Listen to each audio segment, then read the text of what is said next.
How's it going, everyone? Grant Meyer here. I just wanted to make a quick video to just highlight some of the stuff that Justin and Corey hit on in the podcast.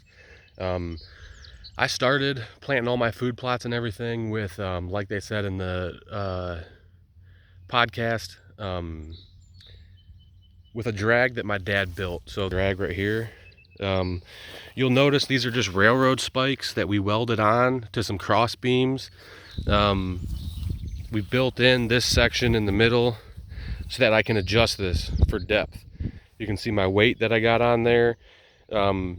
It's really nothing special. It's just a couple of pieces of metal welded together with some half tubing here, and then you just weld those railroad ties to that half tubing. Works nice, you know, especially if you got a mower. What I'll do is I'll take my riding mower and I'll cut everything down. I just got a John Deere, like, I don't know, like a 7-horse. It's not a real crazy mower, but another thing that I went and invested in was a Mantis tiller.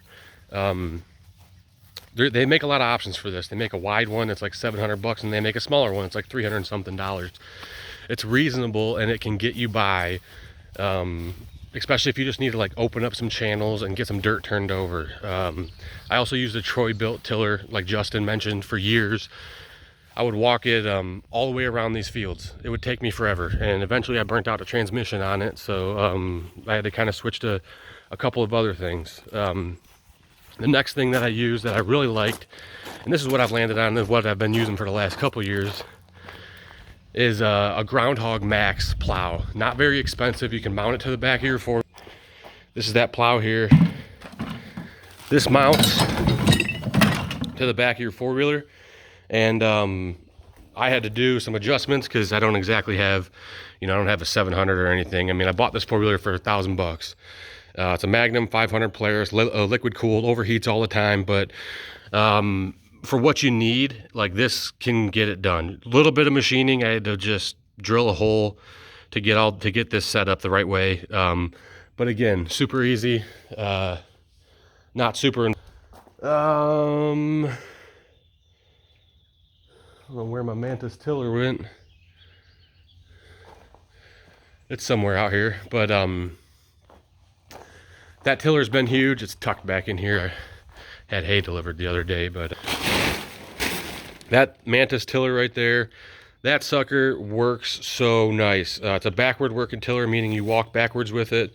Easy tiller, but it's great for what you need it for. Touch up those little areas where you're having, growth come up.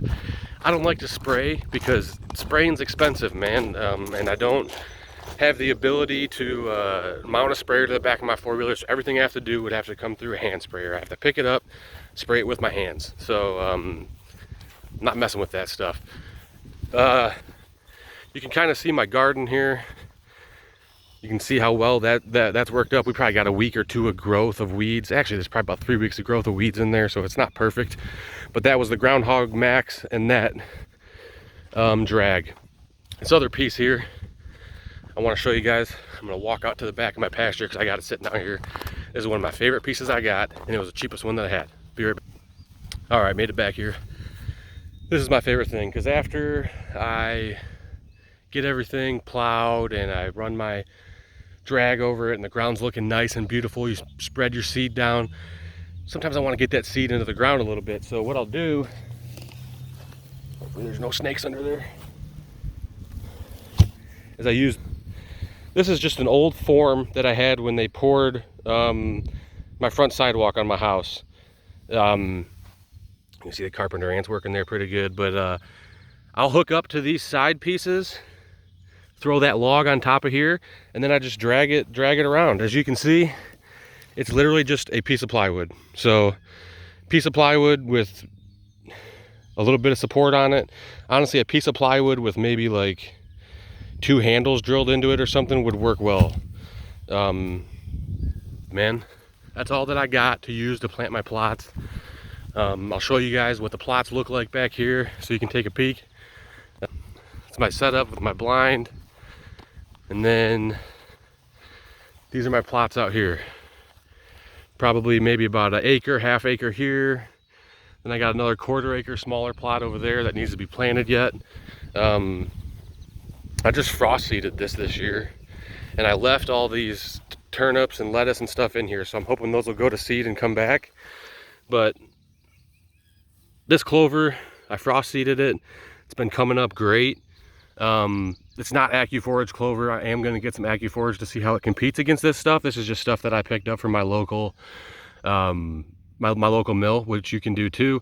But I'm really excited to forage stuff, kind of see how it turns out. I keep mineral sites here year round, try to keep them up off the ground so they don't melt, and then I plant apple trees in all my food plots. So yeah, that's the equipment that I use. Those are the kind of little tricks that I use to essentially get seed in the ground and get those deer on my property, because I want them here eating.